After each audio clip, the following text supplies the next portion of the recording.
అమృతమూర్తికి అశ్రునివాళి. కీర్తిశేషులు కొట్టుగుల్లి గంగాభవాని గారు మంచికి మమతానురాగాలకు మారుపేరుగా నిలిచి మా అందరి హృదయాల్లో చెరగని ముద్ర వేసుకున్న మీరు లేని లోటు మాకు తీరనిది.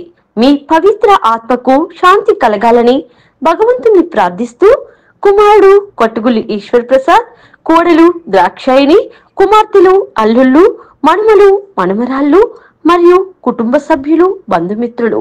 పెద్దకర్మ 24వ తేదీ శనివారం నాడు పాడేరు కాఫీ హౌస్ లో జరుగును.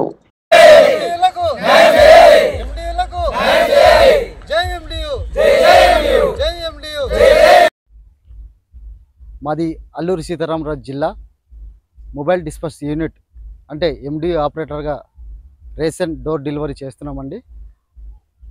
రాష్ట్ర ప్రభుత్వం ఈ నెల 20వ తారీఖున జరిగిన కేబినెట్లో మా ఎండియు ఆపరేటర్స్ విధుల నుండి తొలగిస్తున్నామని స్టేట్మెంట్ అనేది ఇవ్వడం జరిగింది.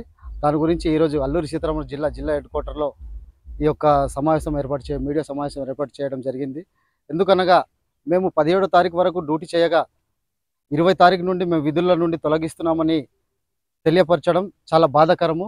ఈరోజు అల్లూరి సీతారామరాజు జిల్లాలో 221 మంది ఎండియు ఆపరేటర్లు ఉండగా సాయ హెల్పర్లుగా 221 మంది పనిచేస్తున్నారు.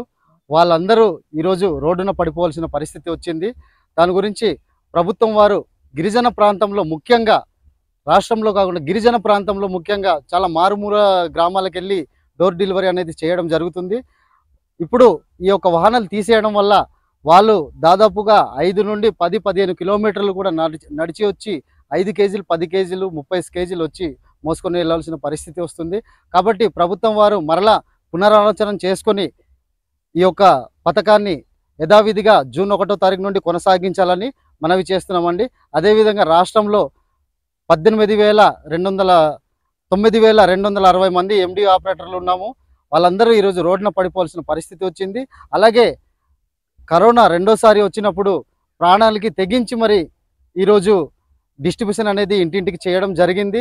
అలాగే విజయవాడ వరద వచ్చినప్పుడు, ముప్పు వచ్చినప్పుడు మా యొక్క సాయశక్తుల మేరకు మేమందరూ సాయం చేయడం జరిగింది ఎండియు ఆపరేటర్లుగా.